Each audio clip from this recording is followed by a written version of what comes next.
यस कार्यक्रमका साथमा Goodwill Finance, financing for success since 1995. Ajod insurance, हर एक कदम को सहयात्री। Riverfront beach resort, Butar, Kuringhat. Marketed by Indradi Advertising. Media partner अर्थ र व्यापार विकली अर्थव्यापार.com। दर्शकवृन्द नमस्ते। कार्यक्रम समृद्धि बहसमा यहाँहरूलाई हार्दिक स्वागत गर्दछु। म नवीन काफले। विश्वभर फैलिएको कोरोना भाइरसको दोस्रो लहरका कारण नेपाल सरकारले गत वैशाख 16 गतेदेखि निषेधाज्ञा जारी गरेका कारण सिङ्गो नेपालको अर्थतन्त्र प्रभावित बन्न पुगेको छ। अर्थतन्त्रका विविध पक्षहरू समस्याग्रस्त भइराखेको बखत नेपालको शेयर बजारले भने पछिल्ला दिनहरूमा नयाँ नयाँ रेकर्डहरू कायम गर्दै अगाडि बढिराखेको छ। शेयर बजारको आजको अवस्था, यसको भविष्य तथा नेपालको शेयर बजारमा अवलम्बन गर्नुपर्ने, विश्वभरबाट लिनुपर्ने नयाँ प्रविधि लगायत नेपालको शेयर बजारलाई नियमन गर्ने जिम्मेवार निकायहरूले आगामी दिनमा खेल्नुपर्ने भूमिकाहरूबारे कुराकानी गर्न आज मैले बजार विश्लेषक विष्णु प्रसाद बस्याललाई कार्यक्रममा निमन्त्रणा गरेको छु। उहाँसँग म शेयर बजारको आजको अवस्था, निकट भविष्यमा शेयर बजारको ट्रेन्ड लगायतका विषयवस्तुमा केन्द्रित रहेर कुराकानी गर्नेछु। आउनुहोस् आजका मेरा अतिथि बस्याललाई कार्यक्रममा स्वागत गरौँ। बस्यालजी, कार्यक्रममा यहाँलाई स्वागत छ। Thank you very much. मैले सुरुमै भने जस्तो यो जब हामी निषेधाज्ञाको चरणमा छौँ, देशभर समग्र अर्थतन्त्रका पाटाहरू चाहिँ लगभग ठप्प प्राय जस्तो भइराखेको अवस्था छ। तर शेयर बजारको आज हामी मङ्गलबार यो कार्यक्रम छायाङ्कन गरिरहँदा हिजो अस्ति र विगतका केही दिनहरूलाई हेर्ने हो भने शेयर बजारले नयाँ नयाँ बिन्दुमा रेकर्ड कायम गर्दै अगाडि बढिराखेको अवस्था छ। यो अवस्था सही हो अथवा यसका निम्ति पर्याप्त आधारहरू थिए अथवा यसलाई कसरी हेरिरहनु भएको छ अहिलेको तत्कालिक बजारलाई? अब यसलाई कसरी हामीले पनि हेर्नुपर्छ भन्दाखेरि नेपालको बजारमा हामीले विगतदेखि देख्दै आएको जुन ट्रेन्ड हो, लगभग 40-44 महिनाको बियर साइकल हुने र 50-52 महिनाको बुल साइकल हुने, यो ट्रेन्ड चाहिँ हामीले विगत धेरै वर्षदेखि चाहिँ हामीले देखिराखेका छौँ। हामीले हेर्ने हो भने यो तेस्रो पटक 44 महिनाको बियर मार्केट आएर त्यसपछि मार्केट माथि बढेको स्थिति हो। अब यसलाई हामीले चाहे त्यो कोरोना सङ्कटको काल भनौँ या जेसुकै भनौँ, नाम दिउँ, किन भन्दा बजारको एउटा नेचुरल ट्रेन्ड कता थियो भन्दाखेरि 44 महिनाको बियर मार्केट सिद्ध्याएर मास्तिर जानुपर्ने ट्रेन्ड थियो। एउटा त त्यो आधारले पनि बजारलाई बढ्नलाई सहयोग गर्यो।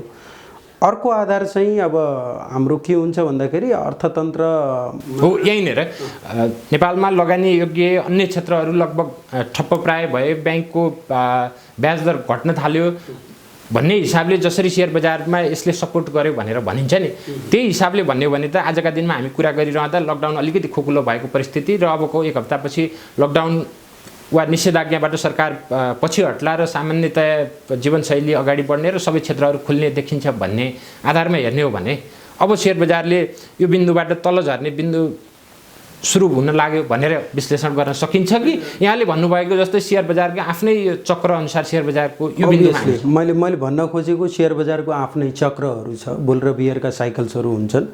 अब लामो बुलको साइकलमा हामी हेर्ने हो भने अझै पनि लगभग 2023 को अन्त्य 24 सम्ममा हाम्रो चाहिँ बुल मार्केट रहन सक्ने अवस्था छ। तर त्यो भन्दैमा बजार फेरि सिधा रेखामा माथि गइराख्ने पनि होइन।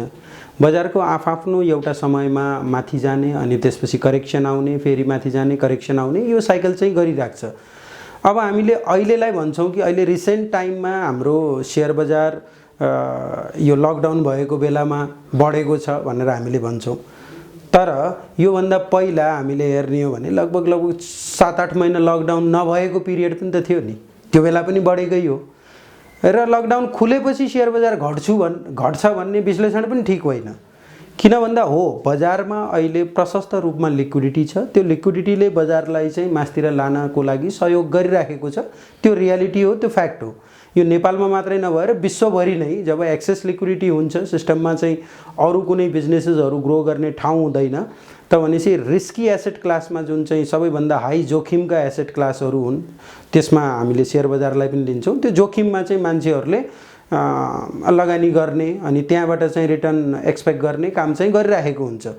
त्यही कुरा नेपालमा पनि भएको। तर यो हामीले यसलाई हेर्न खोज्यौँ कि हाम्रो लकडाउनले गर्दाखेरि बजार बढेको भनेर भन्छौँ भने त्यसो भए लकडाउन खुलेपछि 1200 को इन्डेक्स जुन 2800 या 2700 सम्म गएको थियो त्यो लकडाउन हुनुभन्दा पहिला नै गएको थियो।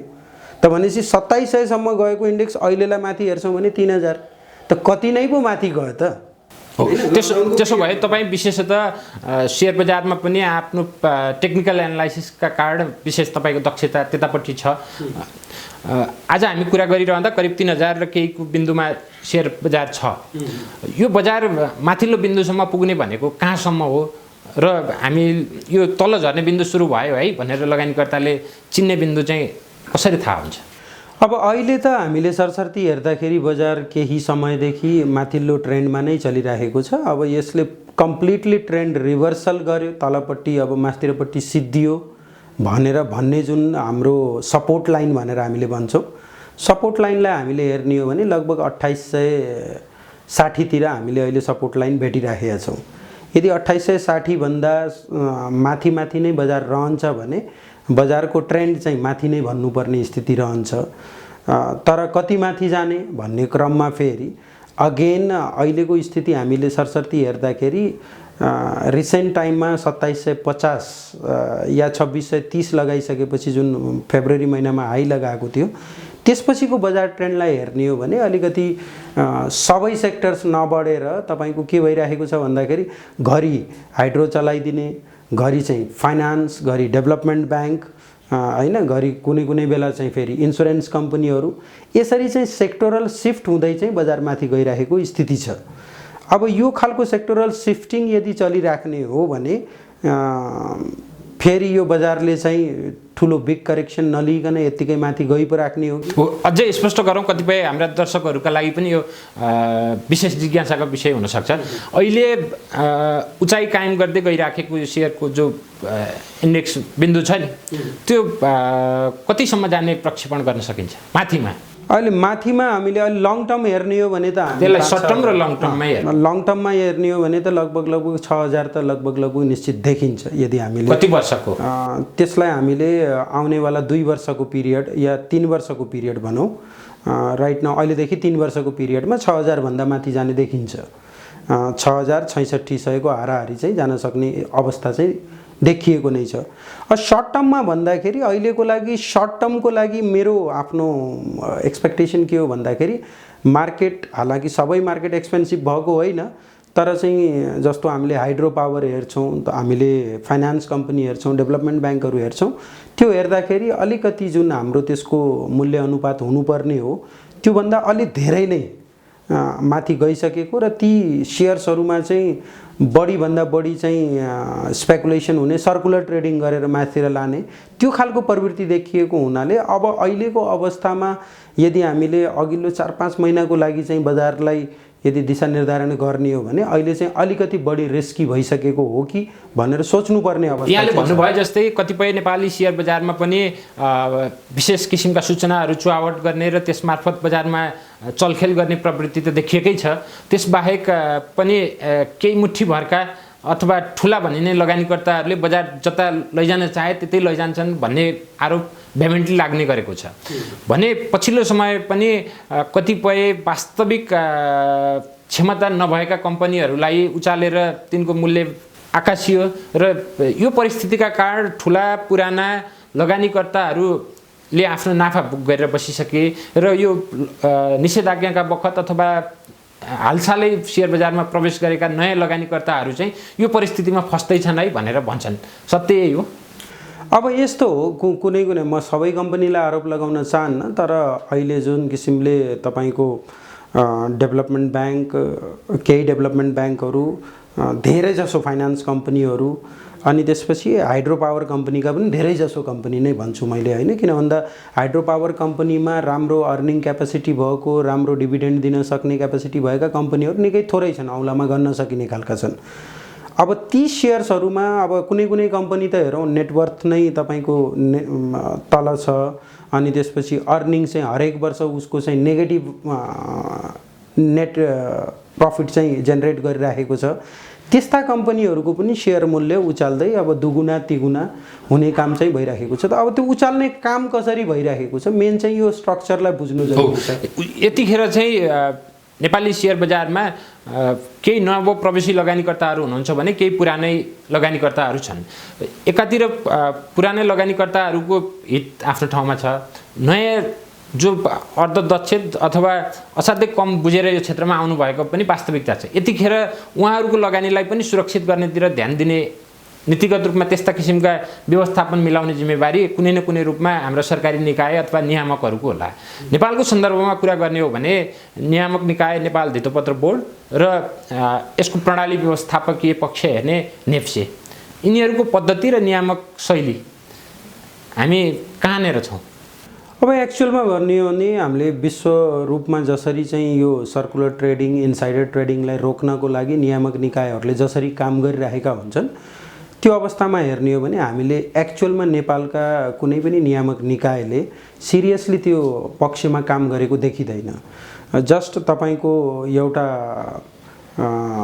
सूचना निकाल्ने यस्तो भएको छ हामी कारबाही गर्दैछौँ भन्ने र यो प्रवृत्ति अहिले मात्रै होइन, यो हामीले आजसम्म कुनै पनि इनसाइडर ट्रेड गर्यो कसैले, सर्कुलर ट्रेडिङ गर्यो कसैले भनेर कारबाही भएको स्थिति अहिलेसम्म हामीले देखेका छैनौँ। कहिल्यै पनि अहिलेसम्म हामीले सुन्नमै आएको छैन कसैलाई कारबाही भयो भन्ने कुरा।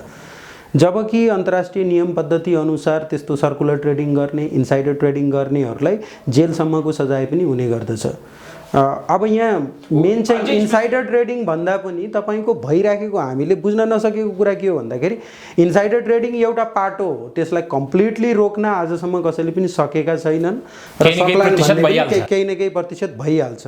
तर यहाँ त खुलेआम रूपमा नै इनसाइडर ट्रेडिङ हुन्छ होइन, खुलेआम रूपमा नै प्रचार गरेर ती कम्पनीका कतिपय अवस्थामा आजका दिनमा सामाजिक सञ्जाललाई प्रयोग गरेर अथवा कतिपय अवस्थामा पछिल्लो समय विकास भइराखेका अनलाइन अथवा यस्ता सञ्चार माध्यमहरूलाई प्रयोग गरेर पनि जे कामहरू भइराखेका छन् नि यसलाई सही ढङ्गले व्यवस्थित गर्ने र नियमन गर्ने निकाय हाम्रो धितोपत्र बोर्ड जो हो नि यसको जिम्मेवार धितोपत्र बोर्डको भूमिका चाहिँ अहिले कस्तो देख्नुहुन्छ? त्यही मैले भनिसकेँ। अब इभन सामाजिक सञ्जालमा पनि जुन खालका अनआइडेन्टिफाइड ग्रुपहरू छन् एउटै ग्रुपमा हामीले 2 लाख 3 लाख मेम्बर्सहरू देखिराखेका छौँ। त्यस्ता ग्रुप क्रिएट गरेर अनि त्यहाँ चाहिँ कम्पनीको बारेमा झुटा खबरहरू फैलाएर यो कम्पनीले यसो गर्दैछ उसो गर्दैछ भनेर जुन किसिमको सानातिना पब्लिकहरूलाई चाहिँ नराम्रो तरिकाले फसाउने काम गरिराखिएको छ।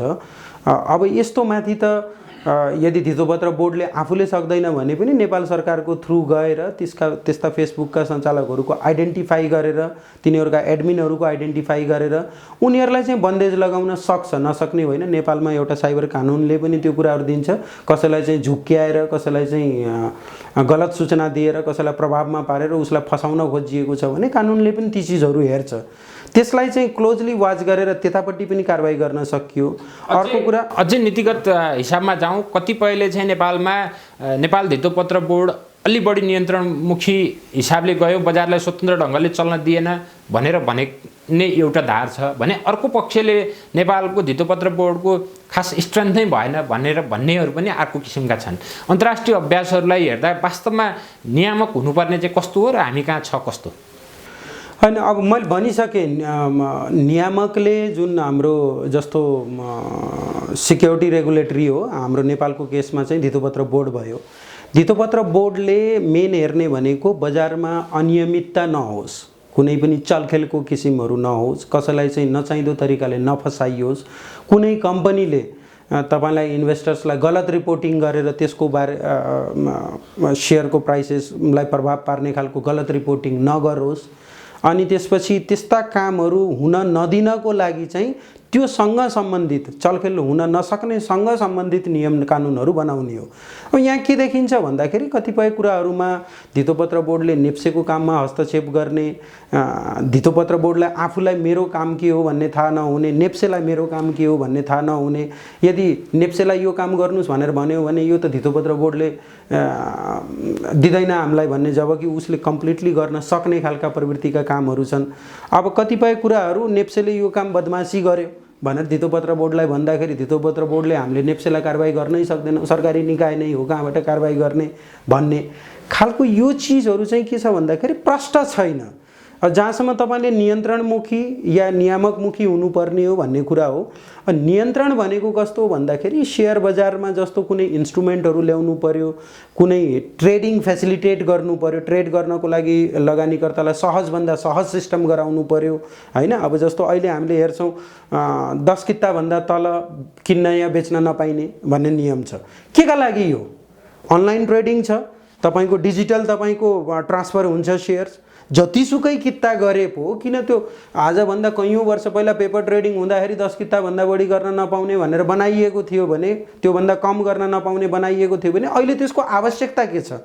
कतिपय चिजहरू पुराना भइसकेका छन्, आवश्यकता नै नभएका कुराहरूलाई पनि हामीले एकदमै त्यो एउटा रेखा तानेर अब यही रेखामा चलिराख्नुपर्छ भन्ने हैन। अब जस्तो मेजर चाहिँ हामीले हेरौँ मर्जर एन्ड एक्विजिसन्समा 6 महिना 7 महिना 1 वर्षसम्म कम्पनीको कारोबारै हुँदैन। अब मैले त्यसमा लगानी गरेको यसलाई फेरि अर्को ढङ्गले हेर्ने हो भने कतिपय हाम्रा नियामक र नेप्सेले गरेका कामहरू पनि बिस्तारै सकारात्मक दिशामा अगाडि बढिराखेका छन् भनेर भन्न पनि सकिएला। डिजिटलाइजेसन भनेर जो प्रक्रिया सुरु भएको छ, आज घरमै बसेर यो निषेधाज्ञाका समयमा पनि आम नेपालीहरूले सेयर बजारमा कारोबार गर्न पाइरहनु भएको छ।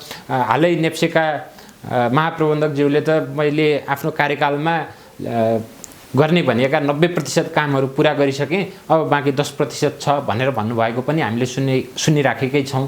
केही न केही फेरि हामी पोजिटिभ दिशामा त गइराखेका छौँ कि होइन। उपलब्धि भनेको के हो भन्ने कुरा जस्तो अनलाइन सिस्टम दिए भन्दैमा त्यसमा ठुलो छाती फुलाएर भन्नुपर्ने स्थिति केही पनि छैन। आखिर चल्दै नचल्ने अथवा बारम्बार समस्या आउने न बारम्बार समस्या भन्दा पनि आज हामी कहाँ छौँ त त्यो प्रवृत्तिमा? हामीले त्यतापट्टि हेर्नु पर्यो नि। विश्वले कहाँ फड्को मारिसक्यो, हामी कहाँ छौँ त? आजभन्दा 25-30 वर्ष अगाडि नै हाम्रो छिमेकी भारतमा भएको हो। अब अमेरिकामा चाहिँ त्यो सुरुमा कम्प्युटरको सुरुवातदेखि नै तपाईँको त्यहाँ चाहिँ सिस्टम भएको थियो। ठिक छ, त्यति अगाडि हामी हुन सक्थेनौँ, तर पनि हामी धेरै पछाडि छौँ। अहिले हामीले सिम्पल छिमेकी भारतको हिसाबले हेर्ने हो भने पनि हामी 30 वर्ष पछाडि छौँ हैन। त्यो भनेपछि हामी अहिले कहाँ स्ट्यान्ड गर्छौँ त भनेपछि हामीले त्यो कछुवाको चाल चलेर हामीले निकै ठुलो प्रगति गऱ्यौँ। हामीसँग खोइ इन्स्ट्रुमेन्ट, खोइ हामीले बजार चाहिँ अब यो धेरै बढिसक्यो, अब यो महँगो भयो भनेर यदि हामीले सोचेका छौँ भने सर्ट सेलिङका प्रोभिजनहरू हुन्छन्। खोइ त सर्ट सेलिङ त छैन नेपालमा। डेरिभेटिभ इन्स्ट्रुमेन्ट हुन्छन्, खोइ त डेरिभेटिभ इन्स्ट्रुमेन्ट। यहाँले सही बिन्दुमा ल्याइपुर्याउनु भयो। हामी कहाँको सेयर बजार केही निश्चित प्रडक्टहरूका कारणले मात्र आजसम्म टिकिराखेको छ। हाम्रा प्रडक्टहरूको विविधता अथवा बजारमा लगानीकर्ताहरूलाई नयाँ नयाँ मेनुहरू दिने काम छ नि, यो गर्ने काम चाहिँ कसको हो र किन नेपालमा त्यो भइराखेको छैन? त्यो प्रडक्ट इन्ट्रोड्युस गर्ने काम चाहिँ नेप्सेको नै हो हैन। तर त्यो प्रडक्ट कस्तो बन्नुपर्छ त्यसको लागि चाहिँ कुनै अनियमितता त हुँदैन भनेर फेरि त्यसलाई चेक एन्ड ब्यालेन्स गर्ने काम चाहिँ धितोपत्र बोर्डको हो। अब यहाँ के छ भन्दाखेरि प्रडक्ट डिजाइन गर्नुपर्नेमा पनि अब नेप्सेले कसलाई ताक्छ? धितोपत्र बोर्डलाई ताक्छ। जबकि धितोपत्र बोर्डको कामै होइन प्रडक्ट डिजाइन गर्ने। धितोपत्र बोर्डले त्यो प्रडक्टमा कुनै फ्रड नहोस् भन्नको लागि त्यसमा चेक्स एन्ड ब्यालेन्सका रिगार्डिङ नियमनहरू गर्ने हो, नियमहरू बनाउने हो हैन। कुनै प्रडक्ट डिजाइन गर्दाखेरि त्यो प्रडक्टमा खामी पनि त हुन, तपाईँको खराबीहरू पनि त हुनसक्छ नि। त्यो खराबी नहोस् भन्नको लागि त्यसको त्यो प्रडक्टलाई चाहिँ बजारमा ट्रेड हुँदाखेरि त्यसले चाहिँ कुनै अनियमितता ननिम्त्याओस् भन्नको लागि त्यो सम्बन्धी नियम बनाउने। प्रडक्टको डिजाइनिङ गर्ने पार्ट अनि त्यसलाई चाहिने जुन टेक्नोलोजी हो त्यो त नेप्सेले नै गर्ने कुराहरू हो। जस्तो हामीले अहिलेसम्म हामीले सही इन्डेक्सको निर्माण गर्न सकेका छैनौँ। नेप्से भन्छौँ, नेप्से के हो त हैन। त्यसपछि हामीले भनेका छौँ सेन्सिटिभ इन्डेक्स भनेर भनेका छौँ। सेन्सिटिभ इन्डेक्स के हो त? खोइ कहाँ नेप्सेले कुन वेबसाइटमा कुन कम्पनी लिएर कसरी त्यसको सेन्सिटिभ इन्डेक्सको मापन गरिएको छ आजसम्म कुनै पत्र राखेको छ? भनेपछि जानकारी दिएको छ। नेपालमा पनि विभिन्न उपसमूहहरू आज हामी कहाँ जुन छन् तिनीहरूका छुट्टै इन्डेक्सहरू निर्धारण गरेर रियलिस्टिक इन्डेक्स ल्याउनुपर्छ भन्ने तपाईँको धारणा? रियलिस्टिक इन्डेक्स जस्तो हामीले इन्डियामा हेऱ्यौँ भने निफ्टी 50 भन्ने छ, सनसेक्स 30 भन्ने छ, अमेरिकामा चाहिँ डाउ जोन्स भन्ने छ, नेस्ड्याक भन्ने छ, S&P 500 भन्ने छ हैन। त्यो विभिन्न देशका चाहिँ एउटा निश्चित एउटा इन्डेक्स हुन्छ। आजसम्म हामीले यत्रो वर्ष भइसक्यो, हाम्रो 1994 देखि अहिलेसम्म आउँदाखेरि कति वर्ष भयो हामी आफै अन्दाजा लगाउँ। यत्रो समयको पिरियडमा पनि विश्वले आजभन्दा कैयौँ पहिला निर्माण गरिसकेको प्रडक्ट्सहरू हामीले डिजाइन गर्न सकिया छैनौँ। त्यति मात्र होइन कि सर, नेपालको सेयर बजारमा त ठुलो मात्रामा ब्याङ्क वित्तीय संस्थाहरू र केही हाइड्रो पावर कम्पनी र अन्य कम्पनीहरू भन्दा अन्य कम्पनीहरू त सूचीकृतै हुन नचाहने, कतिपय ठुला उत्पादनमूलक कम्पनीहरू लाखौँ वार्षिक रूपमा करोडौँ अरबौँ नाफा गर्ने कम्पनीहरू सेयर बजार नेप्सीमा सूचीकृत हुन नचाहने यो जो परिस्थिति छ नि, यसका पछाडि केले काम गरिराखेको छ? यसको पछाडि के हो भन्दाखेरि जस्तो रेगुलेटरले धेरै जसो हाम्रो नेपालमा हामी हेऱ्यौँ भने आइपिओ आउँदाखेरि 100 रुपियाँमा इस्यु गर्ने चलन छ। अब कुनै कम्पनीले 10 वर्षसम्म उसले कम्पनीलाई पाल्यो, उसलाई हुर्क्यायो भने चाहिँ अब उसले आफ्नो सर्टेन सेयर्सहरू पब्लिकलाई दिन चाह्यो भने त्यो पब्लिकलाई दिने सेयर्समा उसले खै त उचित मूल्य पाएको? जति वर्ष काम गरेर जति वर्ष आफ्नो ग्रो गरे पनि 100मा नै निकाल्नु पर्ने। अहिले त लिएर आएको छ, अहिले चाहिँ बुक बिल्डिङ प्रोसेसबाट जाने भन्ने कुरा छ। तर बुक बिल्डिङ प्रोसेसमा पनि फेरि नेपालको अलिकति हामीले हेर्ने हो भने लगानीकर्ताहरू पनि इमेच्योर हो कि या फेरि लगानीकर्ता सङ्घ संस्थाका सर्टेन मान्छेहरूले पनि यसको केही विरोध गर्ने गर्छन् कि मूल्य निर्धारणमा फ्लेक्सिबिलिटी नदिने, होइन? अब यो मेथडबाट यति मूल्यमा लिएर आइज, योभन्दा अर्को मूल्यमा ल्याउन पाउन्नस् भनेर त्यहाँ चाहिँ रेस्ट्रिक्सन्स लगाउने। जबकि बुक बिल्डिङ प्रोसेस भइसकेपछि हामीले के गर्नुपर्छ, यो 4-5 वटा फर्मुला दिनुपर्छ। यो फर्मुला अन्तर्गत तपाईँले मूल्य निर्धारण गर्न पाउनुहुन्छ। त्यो फर्मुलाभित्र बसेर यदि उसले मूल्य तोक्छ, बुक बिल्डिङमा इन्स्टिट्युसनले पार्टिसिपेट गरेर त्यसको मूल्य यति हो भनेर जब उनीहरूले निर्धारण गर्छन्, त्यसपछि त्यसमा पनि अझै मूल्य कटौती गर्नुपर्छ भनेर रेगुलेटरले भन्नुपर्ने कुनै अवस्था नै छैन। यदि लगानीकर्तालाई त्यो सेयर्सको मूल्य सस्तो लाग्छ भने किन्छ, लगानीकर्तालाई त्यो सेयरको मूल्य महँगो लाग्छ भने उसले आइपिओ सब्सक्राइबै गर्दैन। यति सामान्य ज्ञान पनि हामीले चाहिँ बुझेका छैनौँ। हामीले के सोच्छौँ भन्दाखेरि होइन, सबै सब्सक्राइबरले आइपिओ निकालिसकेपछि त्यो आइपिओ सब्सक्राइब हुनै पर्छ अनि किन्नै पर्छ मान्छेले भन्ने खालको जुन प्रवृत्ति हामीले विकास गरेका छौँ, यो प्रवृत्ति आफैमा गलत हो। यदि लगानीकर्ताले यो कम्पनी मैले आज किनेर राखेँ, भोलि बिहान मलाई राम्रो मुनाफा दिन सक्छ भन्ने खालको लाग्यो भने उसले चाहिँ सब्सक्राइब गर्छ, लागेन भने गर्दैन। त्यो लगानीकर्तामा छोडिदिउँ न, लगानीकर्ताको स्वविवेकमा छोडिदिउँ। नेपालको परिस्थिति पनि एउटा हाम्रो वस्तुगत यथार्थलाई पनि हेर्नु पर्ला। आम नेपाली लगानीकर्ता अथवा उनीहरूको साक्षरताको दर, यसलाई पनि हेरेर नीतिगत रूपमा व्यवस्था गर्नुपर्ने होला। नेपालमा त यहाँले भन्नुभयो जस्तो आइपिओ भनेपछि हाल्नै पर्छ, यसबाट पक्कै फाइदा हुन्छ भन्ने किसिमको जो मानसिकता आम नेपालीहरूमा छ नि, त्यसका कारणले पनि यो परिस्थिति आएको हो। होइन, आइपिओ भनेपछि हाल्नै पर्छ भन्दाखेरि तपाईँको 100 आइपिओहरू चाहिँ हाल्दाखेरि धेरै घाटा हुँदैन भन्ने खालको, स्पेसली बुल मार्केटमा चाहिँ 100 सेयर्स माथि नै जाने गर्ने हुनाले घाटा हुँदैन भन्ने खालको त्यो भ्रम परिसकेको छ क्या लगानीकर्ताहरूमा, होइन? अनि त्यो भ्रमले गर्दाखेरि लगानीकर्ताहरूको बिहेभियर पनि के छ भन्दाखेरि आइपिओ आएपछि यो हाम्रो हक हो, अधिकार हो, हामीले पाउनै पर्छ जस्तो संवैधानिक अधिकार जस्तो कुरा गर्ने गरिन्छ।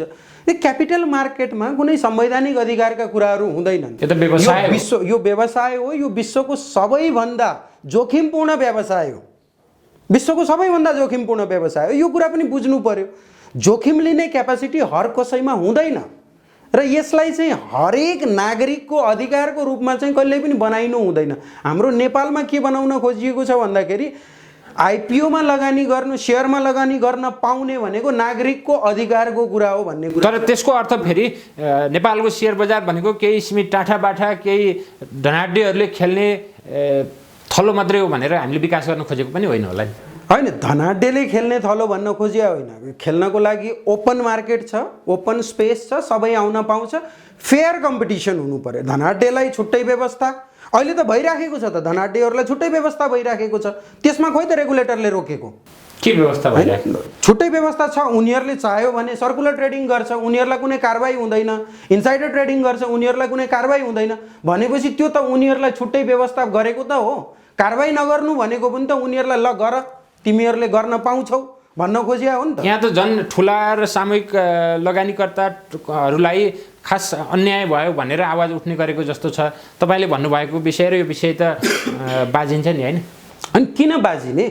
कसैलाई अन्याय भयो कि अन्याय भएन भन्ने कुरा बजारमा चलखेलवाला प्रवृत्तिलाई हावी हुन दिइएको छ कि छैन भन्ने कुराले मात्रै निर्धारण गर्ने हो। मैले भने प्लेटफर्म ओपन, सबैलाई इक्वल अपर्च्युनिटी हुने गरी प्लेटफर्म प्रोभाइड गरिदिउँ र त्यसमा कसैले चलखेल गर्न खोज्छ भने त्यसलाई कारबाही गरौँ, त्यति न हो। अब त्यति गरेपछि त प्लेटफर्म त बन्यो नि। मैले यति मात्रै हो कि प्रवृत्ति के हो भन्दाखेरि सेयर बजारमा लगानी गर्न पाउनु पर्छ भनेर हक अधिकार, संवैधानिक अधिकारको कुराहरू गर्नु भनेको त्यो मूर्खता हो। तर अर्को पक्ष के पनि देखिन्छ भने नेपालमा त केही कम्पनीहरूले कम्पनी खडा गर्ने र त्यसको केही वर्ष कारोबार गरेको देखाएर जनताबाट आइपिओ उठाउने लक्ष्यकै निम्ति मात्रै काम गर्ने कम्पनीहरू पनि छन् भन्छन्। त्यस्तो पनि हो?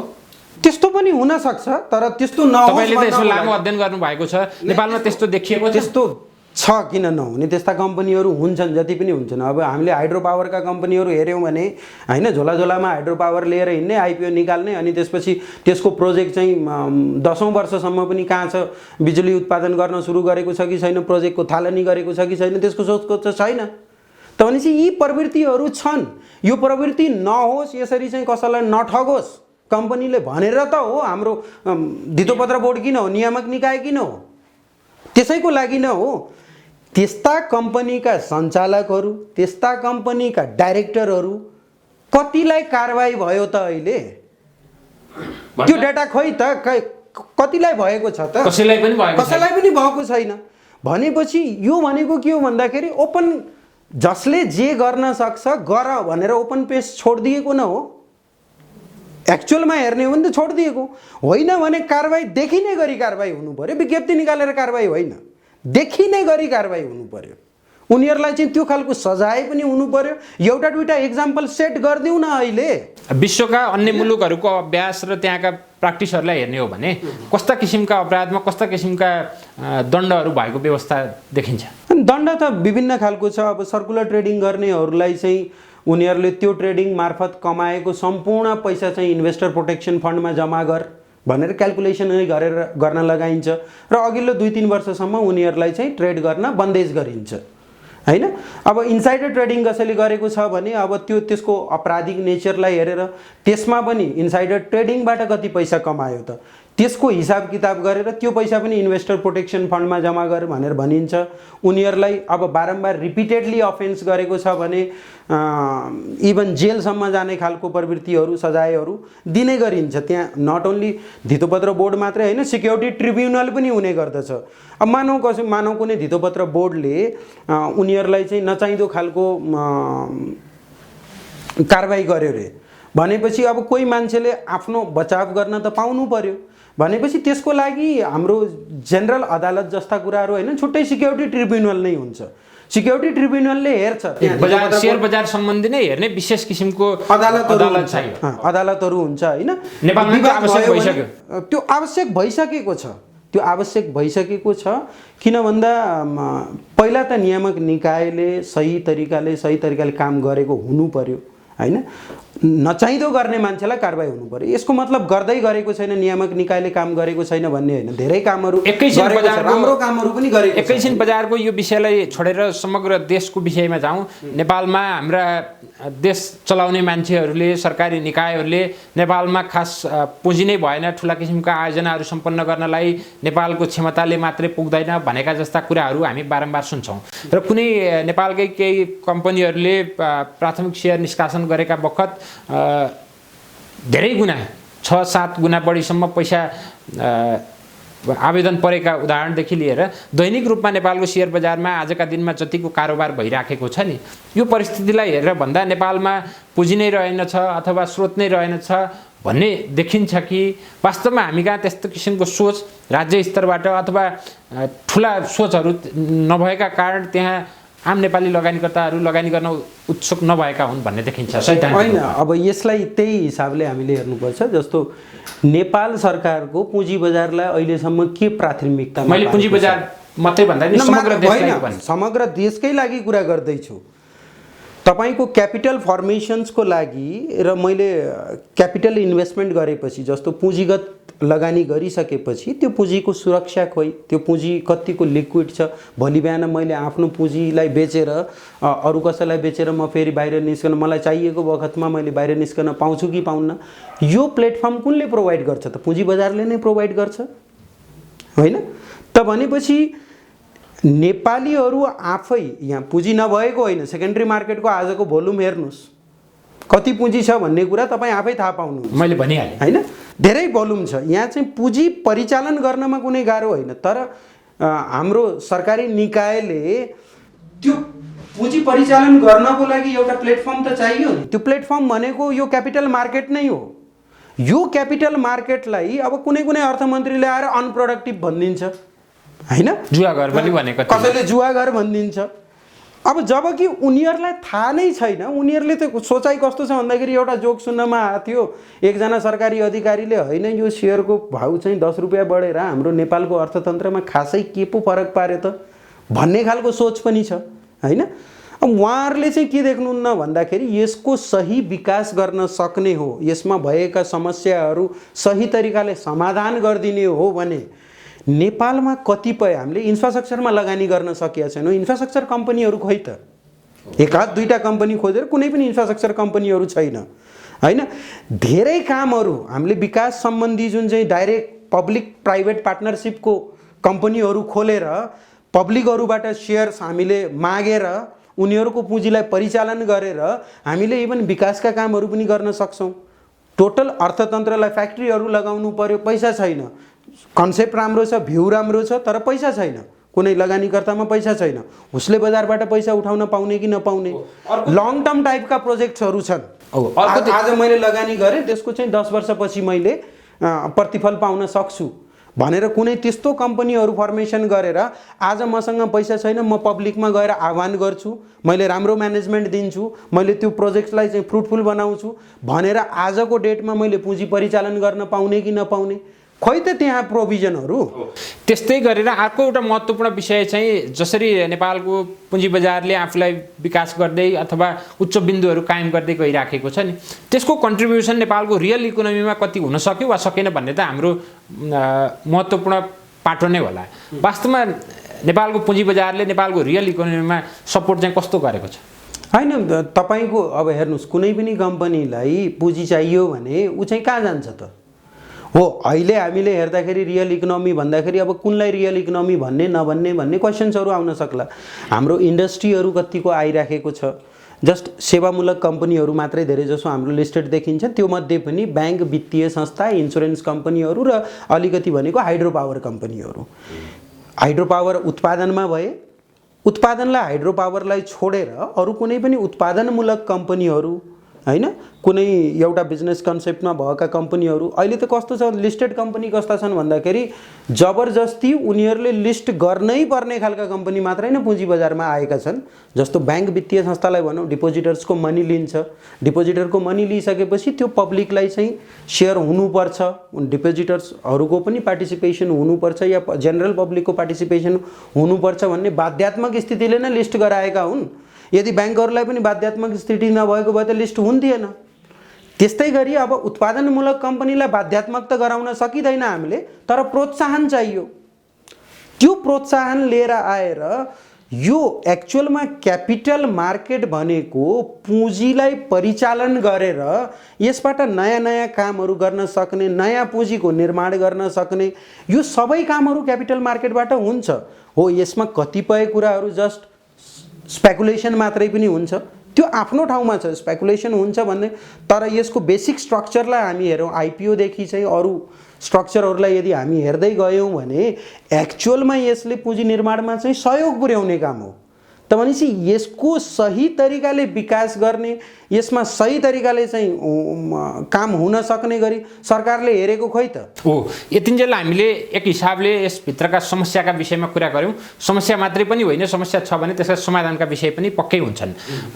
यहाँ लामो समयदेखि यो क्षेत्रमा कार्यरत हुनुहुन्छ, विज्ञका रूपमा परिचित हुनुहुन्छ भने नेपाली सेयर बजारलाई अझ विस्तार गर्ने हो भने अथवा यसको विकास गर्ने हो भने नीतिगत रूपमा हामीले गर्नुपर्ने व्यवस्था, बारम्बार गैर आवासीय नेपालीहरूलाई यसका निम्ति बजार खुल्ला गरिनुपर्छ भनेका जस्ता विविध विषयहरू र अथवा यसका सिस्टम अथवा नेप्सेक अर्को इन्डेक्ससम्म ल्याउनेसम्मका विषयमा पनि बारम्बार बहसहरू केही न केही मात्रामा हुने गरेका छन्। आजका दिनमा हामीले बजार विस्तारका लागि गर्नुपर्ने कामहरू 1, 2, 3 के हो? बजार विस्तारको लागि त पहिलो हाम्रो के हुनु पर्यो भन्दाखेरि सबैभन्दा पहिला अहिले नेपालको जुन नेप्से छ त्यसको संरचनागत विकास हुनु पर्यो। अहिले सरकारी स्वामित्व छ त्यसमा हैन, सरकारले आफ्नो स्वामित्व त्याग्न सक्नु पर्यो। स्टक एक्सचेन्ज चलाउने काम सरकारको होइन, त्यो बजार हो, फ्री बजारलाई छोडिदिनुपर्छ। नियमन मात्रै सरकारको हो। त्यसमा कुनै गडबडीहरू नहोस् भन्नको लागि त्यो पनि डाइरेक्ट सरकारले नियमन गर्ने होइन, धितोपत्र बोर्ड छ नि।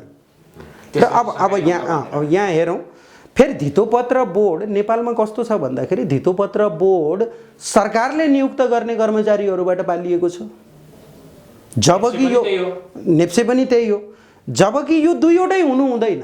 नेप्सेमा त सरकारको स्वामित्व नै हुनु हुँदैन, उसलाई चाहिँ टोटल्ली इन्स्टिट्युसन्सहरूलाई ह्यान्डओभर गरिदिए हुन्छ, उसले आफ्नो सेयर होल्डिङ चाहिँ त्यागिदिए हुन्छ, अनि त्यो पनि एउटा कर्पोरेट तरिकाले काम गरोस् नेप्सेले। अर्को, बजारलाई नियमन गर्नको लागि एउटा संवैधानिक संस्था जस्तो अहिले हाम्रो जुडिसियरीले काम गरिरहेको हुन्छ, नेपाल राष्ट्र ब्याङ्कले छुट्टै इन्डिपेन्डेन्ट तरिकाले काम गरिरहेको हुन्छ, स्वायत्त संस्थाहरू हुन्छ। स्वायत्त संस्था गर्नुपर्छ, त्यसको आफ्नै गभर्निङ बडी होस्। बस्यालजी, जस्तो नेपालमा आज पनि काठमाडौँ र केही सहरी क्षेत्रमा मात्रै सेयर बजारमा लगानी गर्न चाहने मानिसहरूले त्यो उपलब्धता प्राप्त गर्छन्। कतिपय सन्दर्भमा नेपालमा भएका ब्रोकरहरू काठमाडौँ उपत्यकाभन्दा बाहिर जान नसक्ने अवस्था, अथवा भएकै ब्रोकरहरू कमी छन् भन्ने जस्ता कुरा पनि सुनिन्छ। र ब्रोकरको सङ्ख्या बढाउने भन्ने विषयमा नेपाल धितोपत्र बोर्ड र नेप्सेले काम गरिराखेको, आखिर कसले यसमा काम गर्ने हो भन्ने किसिमका विवाद पनि जस्तो देखिन्छ। यसमा अहिलेको आवश्यकता ब्रोकर बढाउनु पर्ने हो कि अथवा के हो? होइन, ब्रोकर बढाउने नबढाउने भन्दा पनि के गर्नु पर्यो भन्दाखेरि नियामक निकायले एउटा निश्चित क्वालिफिकेसन तोकिदिनु पर्यो, र तोकेर यदि कुनै संस्था या कुनै व्यक्ति, स्पेसल्ली व्यक्तिलाई चाहिँ एलाउ नगरेर संस्थालाई मात्रै एलाउ गर्न पनि सकियो, किन भन्दा संस्थागत होस्।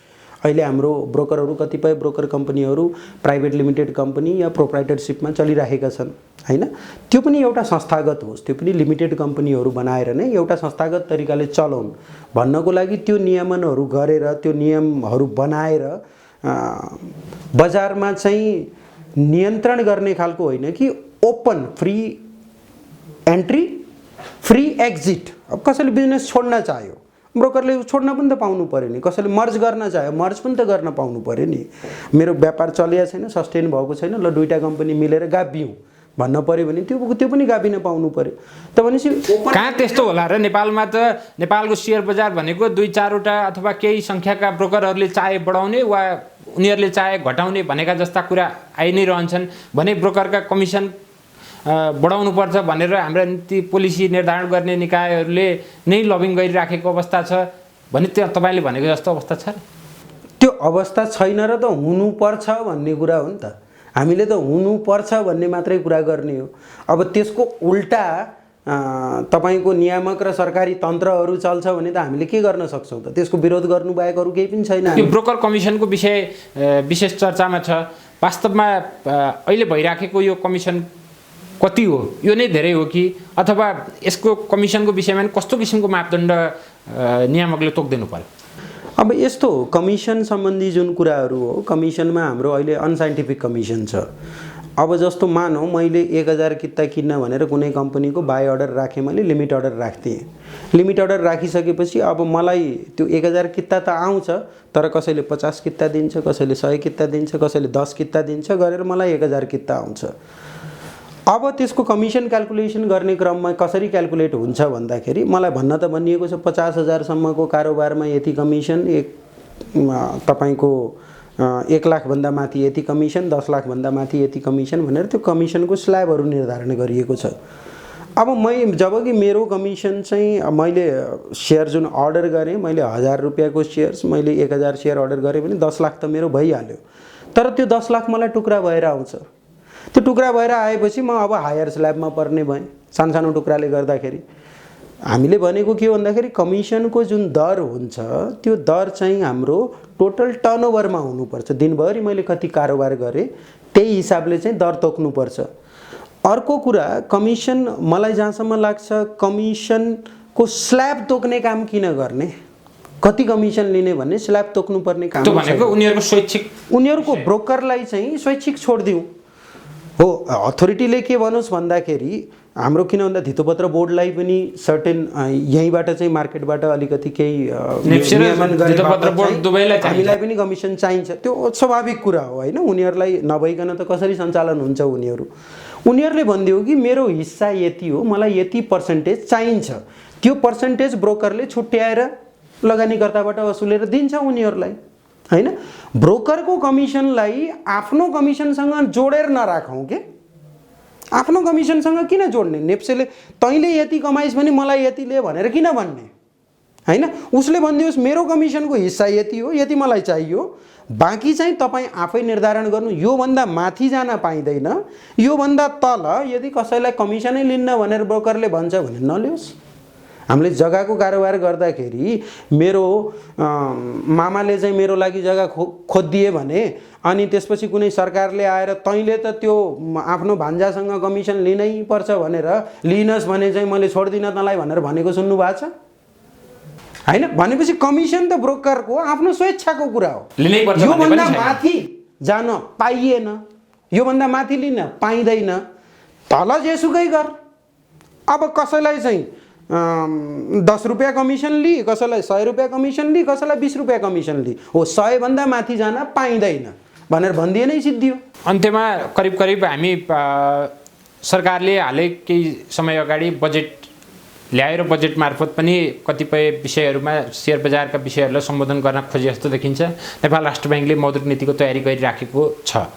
सेयर बजारलाई बजेटले पारेको प्रभाव आजका दिनमा देखिन थालेको हो र अथवा यदि हो भने यो किसिमको वृद्धि कायम गर्न अथवा बजारलाई अलि दीर्घकालिक रूपले अगाडि बढाउन मौद्रिक नीति मार्फत कस्तो किसिमको व्यवस्था होस् भन्ने धेरैको चाहना छ। मौद्रिक नीति मार्फत त अब यो क्यापिटल मार्केटलाई सस्टेन एउटा चाहिँ सस्टेनेबल नेचरले बढ्नको लागि जे जति आवश्यकता छ त्यो हिसाबले बजारमा धेरै स्पेकुलेसन पनि नहोस्, बजार ओभरहिटेड पनि नहोस्। ओभरहिटेड भन्न खोजेको यस्तो अवस्था नहोस् कि बजारमा बबल क्रिएट हो अनि त्यसपछि त्यो फुट्दाखेरि चाहिँ सबै मान्छेहरू बर्बाद हुने किसिमले त्यो खालको स्थिति पनि नआओस् भन्नेको लागि चाहिँ मोनेटरी पोलिसीले त्यसलाई एड्रेस गर्न सक्यो कि बजारमा के कतिको लिक्विडिटी नचाहिँदो तरिकाले पर्टिकुलर एउटा चिजहरूमा लिक्विडिटी फ्लो त भइराखेको छैन, त्यसलाई पनि यदि उसले चाहिँ बेला बेलामा हेर्नु पर्यो। यसको मतलब क्यापिटल मार्केटमा लिक्विडिटी फ्लो बढी भयो भन्न खोजे होइन, त्यो चाहिँ क्यापिटल मार्केटमा अझै पनि जति लिक्विडिटी प्रोभाइड गर्नुपर्ने हो त्यो प्रोभाइड भएको छैन। तर त्यो क्यापिटल मार्केटलाई दिएको लिक्विडिटी कतै कुनै पर्टिकुलर सेक्टर या पर्टिकुलर कम्पनीहरूको एसेट बबल क्रिएट गर्नलाई चाहिँ प्रयोग त गरिएको छैन, त्यहाँ चाहिँ ध्यान पुर्याउनु पर्यो हैन। सो द्याट कि हामीले चाहेको कस्तो भन्दाखेरि नेपालको मार्केटको जुन बुल मार्केट हो ग्रेजुअल रहोस् भन्न खोजेको, निरन्तर रूपमा तलमाथि तलमाथि तलमाथि भइकन अल्टिमेटली बढ्ने क्रममा रहोस्, जुन अन्तर्राष्ट्रिय बजारमा हामीले लामो समयसम्म लगानी गर्ने मान्छेहरूले त्यो प्रतिफल पाएको देख्छौँ।